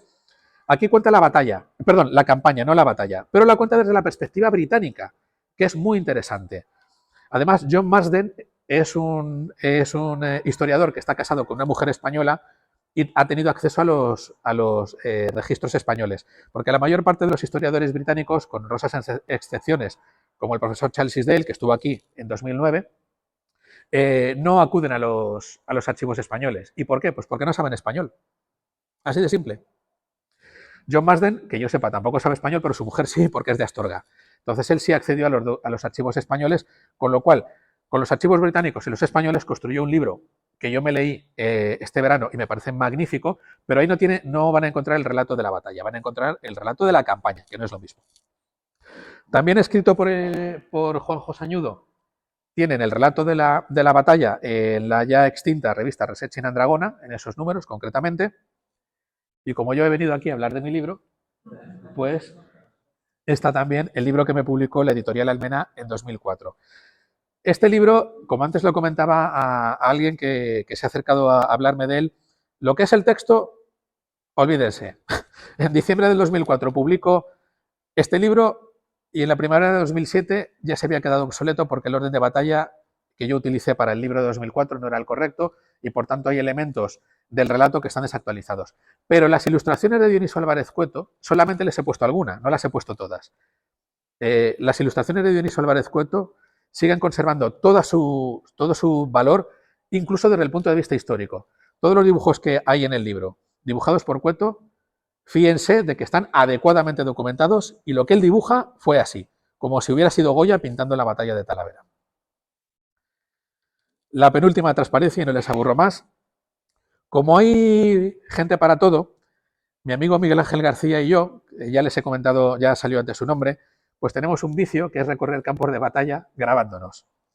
Tiene un canal de YouTube, que es Excursiones Guerra de la Independencia, donde hemos subido pues el relato, la visita a varios campos de batalla que hemos hecho. Ahí tienen Almonacid, Somosierra, y el primero de todos es el de Talavera, que lleva subido pues ahí los meses que sea. Si no me falla la memoria, tenemos subido también, ¿qué otra batalla? Bueno, ya no me acuerdo, es igual, no les voy a entretener. El verano pasado terminamos la grabación del campo de batalla de Uclés. Yo espero que a principios de año Uclés también esté subido a este canal de YouTube. Yo les aconsejo que lo vean y así pueden hacer el recorrido del campo de batalla desde su casa. Eso sí, no esperen un recorrido estilo National Geographic, porque no era nuestra intención. Somos dos amigos aficionados a la historia, frikis de los campos de batalla, que nos juntamos un día para hacer el recorrido, eso sí, con la documentación delante. Oye, pues ahí estuvo la brigada no sé qué, pues ahí estuvo la batería no sé cuántos. Y sencillamente, pues igual que hay gente que se coge la tortilla de patatas y se hace una excursión a la sierra, pues nosotros nos hacemos una excursión por campos de batalla. Entonces no esperen algo muy científico, esperen algo más informal, pero yo creo que como primera aproximación a estos campos de batalla puede ser interesante. Y ahora sí, ahora ya sí que he terminado. Muchísimas gracias por su atención, muchísimas gracias por su tiempo. Sé que me he pasado de tiempo, ya avisé la organización que iba a ser una conferencia un tanto densa.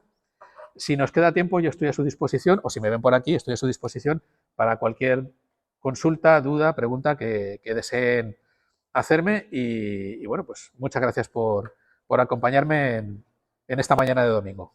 Agradecido.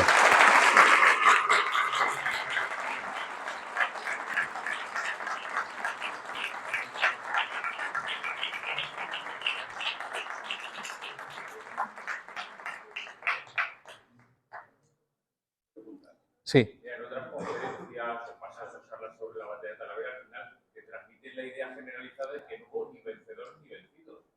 Por eso, la trascendencia de victoria rotunda por parte aliada pues queda difuminada por completo y de ahí la trascendencia. Vale. Cuando Napoleón recibe la noticia de su querido hermano José, Napoleón está en Viena, derrotando a los austrohúngaros. Cuando recibe la noticia de lo que ha pasado en Talavera, se agarra un cabreo monumental, pone por escrito una bronca a su hermano José y al mariscal Jourdan y dice: lo cierto es que he perdido la batalla de Talavera. Lo escribió Napoleón, yo no le voy a llevar la contraria. Lo que sucede es que la victoria táctica, porque el ejército francés es derrotado, se retira del campo de batalla, sufre más bajas que el ejército aliado, queda esterilizada porque la estrategia aliada, que era seguir hacia Madrid, no puede continuar, tienen que retroceder porque les está a punto de cortarles la retaguardia el ejército combinado de Soult, Ney y Mortier. Entonces, lo que es una victoria en el plano táctico, y no hay duda de ello, en el plano estratégico queda en un empate, porque no se puede explotar. Esa es la razón. Y yo, como en el libro de 2004 pongo, que además me encanta esa frase de Napoleón, gracias por escribirla, Napoleón, lo cierto es que he perdido la batalla de Talavera. No hay más preguntas, señoría. De que el día 25 había habido unas lluvias bastante fuertes. El alberche estaba lo suficientemente despejado para que pudieran pasar los transportes de agua, por ejemplo. El capitán Gigondelén, en sus memorias, dice: cruzamos el alberche con agua hasta las axilas. Lo escribe él. De hecho, el alberche en aquella época solamente era transitable por un par de vados que existían entonces, que ahora ya no existen porque el alberche está embalsado. Eran los únicos puntos de cruce que había. Pues lo típico, las islitas de arena que se forman en todo río que está a punto de desaguar y ya tiene poca pendiente. Lo que sucede es que esos vados se habían quedado. El día 25 no se podían usar porque había caído el torrente. 2 días más tarde el caudal había bajado un poquito, lo suficiente como para que los franceses a esta altura de infantería pudieran cruzar. Porque supongo que el puente de Alberche que cruzaba el puente de Alberche estaría vigilado por la flota española. Sí, si se fijan volviendo a la transcripción de la orden del general Alós, el general Alós dice: la retaguardia la protegerá la división de vanguardia, la del general Zayas. Es decir, hasta el último momento la división del general Zayas protege la retaguardia del ejército cubriendo los dos extremos del puente hasta que ellos mismos tienen que retirarse y ocupar su posición en la línea de batalla española. Otra pregunta que siempre me ha surgido. La zona que va, por ejemplo, desde que más actualmente la carretera de Sevilla llega a Cerro Medellín, eso antiguamente cuando se produjo la batalla era terreno despejado. Sí. ¿O había vallas de esta tierra que Para la respuesta exacta deberíamos... A ver, en el catastro del Marqués de la Ensenada de 1760 y tantos, hay un plano que yo tengo, no lo he puesto en la presentación porque consideré que no era necesario. Se indica todas las zonas de cultivo alrededor de Talavera. Es un catastro que se hace por parte de Hacienda para saber cuánto tiene que cobrar. Entonces se indica qué zonas de olivos, qué zona es de labranza, tal y cual. No lo tengo aquí disponible. Lo que sí le puedo decir por el catastro y por otra documentación que tenemos es que toda esa zona era de labranza. Allí se cultivaba fundamentalmente trigo, con lo cual no existía arbolado y doy por sentado que no había vallados. Y si había algún vallado sería al oeste de la carretera de Segurilla, no al este, es decir, no hacia el Portiña, no solo porque era la zona de labranza. Ah, bueno, perdón, y hay otro detalle importante. Esto pocos talaveranos lo saben, el profesor Peña me lo hizo notar. Por concesión del rey Sancho III de Castilla, los talaveranos tenemos derecho todavía a ir a esa zona a coger leña. Cuidado, eso era terreno público. Y además, como era terreno público, no estaba vallado internamente, no estaba parcelado internamente, y además la parte más al norte era zona de labranza. Ahí se cultivaba fundamentalmente trigo. Y un poquito más abajo, en el Portiña, había 2 molinos de trigo. Eso el profesor Peñalver los ha documentado perfectamente. De hecho, las ruinas todavía existen. En la foto que les puse antes del cauce del Portiña, donde se ve el desnivel, ese mismo día descubrimos los 2 molinos y tengo fotos. Lo que pasa es que no quise cargar de la presentación con muchas fotos. Esos 2 molinos existen y existen porque dan servicio a la zona triguera que está en la naveta entre el Cerro Medellín y la Sierra de Segurilla. Y la última, es verdad que Wellington le tuvo que frenar esa cuesta por la redondada que hubo, que quería dar un escarmiento bastante contundente. Vale, esa pregunta en realidad son varias. Empezando por la primera, y perdóneme usted, que Wellington le frenó a Cuesta. No es muy histórico, pero es muy correcto. La Junta Central, en enero de 1809, mandó una instrucción a todos los generales, jefes de ejército españoles, y les dijo: a los desertores fusilarlos. 157 desertores del ejército de Cuesta que tendrían que haber sido fusilados. Que no los fusiló a todos, los diezmó, fusiló a 15. La relación de los 15 fusilados está en el archivo municipal. Es cierto que a Wellington le pareció una barbaridad. Pero Cuesta estaba cumpliendo órdenes. Y ojo, cuando a principios de julio Wellington concentra su ejército en Castelo Branco, que es cuando organiza las divisiones de su ejército, porque hasta entonces las divisiones que he contado aquí no existían brigadas sueltas. Él las organiza en Castelo Branco. Entre otras cosas, hace escarmiento de desertores y saqueadores de sus unidades. Y el escarmiento consiste en, por ejemplo, a un soldado del regimiento 88 le ordena dar 50 latigazos. Es decir, lo mata a latigazos. 50 latigazos no hay ser humano que lo resista. Por tanto, a Wellington le da mucho reparo ver a Cuesta cumpliendo órdenes, ejecutando a desertores, pero él lo había hecho también. Y de hecho lo vuelve a hacer a lo largo de la Guerra de Independencia. Por ejemplo, después de la batalla de Fuentes de Oñoro, escarmienta a algunos soldados de su 7ª división. Entonces, ¿que lo trató de parar? Mentira podrida. Estas las cosas porque nadie puede impedir a Cuesta que cumpla sus órdenes. Lo que pasa es que como parte de la leyenda negra de la desbandada, está el que Cuesta encima, por odio, por lo que fuera, decidió vengarse de los soldados que habían desertado. No, estaba cumpliendo órdenes. Y tampoco los mató a todos, que estaba en su derecho. Solo a 15.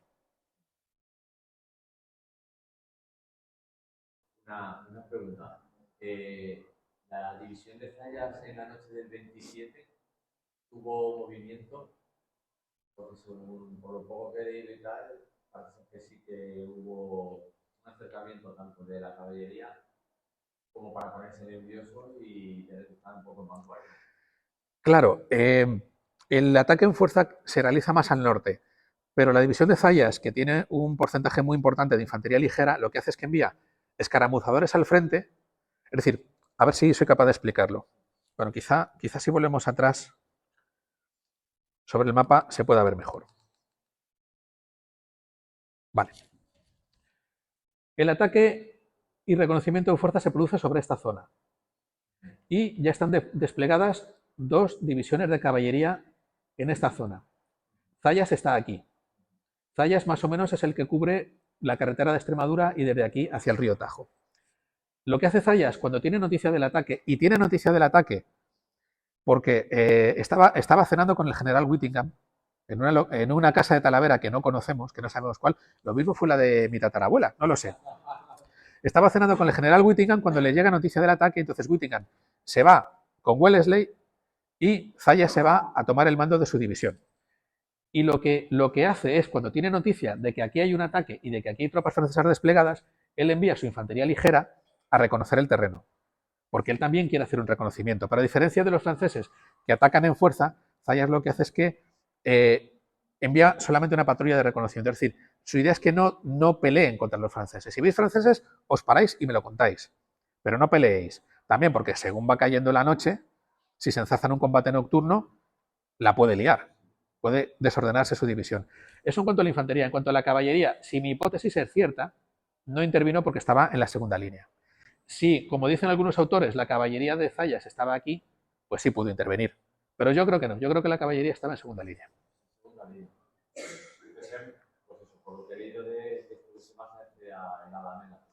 Sí, sí. Hay algunos autores que dibujan aquí la caballería de Zayas. Y además, no solamente... A ver, hubo un cuartel de la Alameda. La guarnición que mencionaba yo que había en Talavera el 2 de mayo, había dos cuarteles, que sepamos. Uno está donde el huerto de San Agustín. De hecho, parte de las excavaciones que se están haciendo ahí detrás de la Alcazaba posiblemente harán aflorar ese acuartelamiento. Y el segundo es un cuartel que se llama de la Alameda, que no sabemos dónde estaba, pero estaría en la Alameda, claro.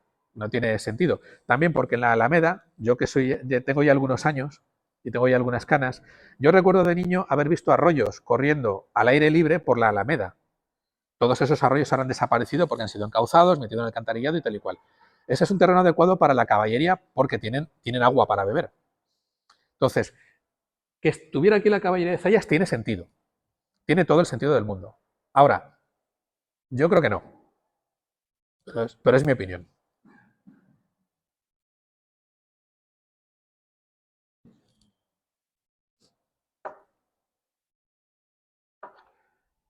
¿Alguna pregunta más? ¿Alguna cuestión?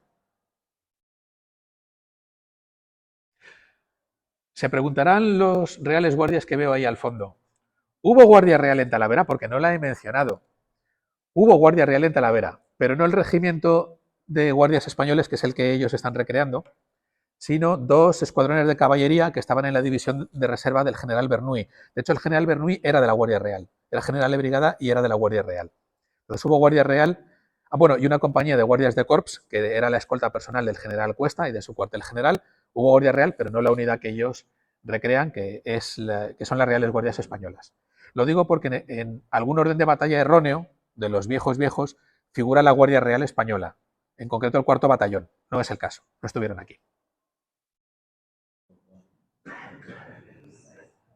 Aún así os queremos.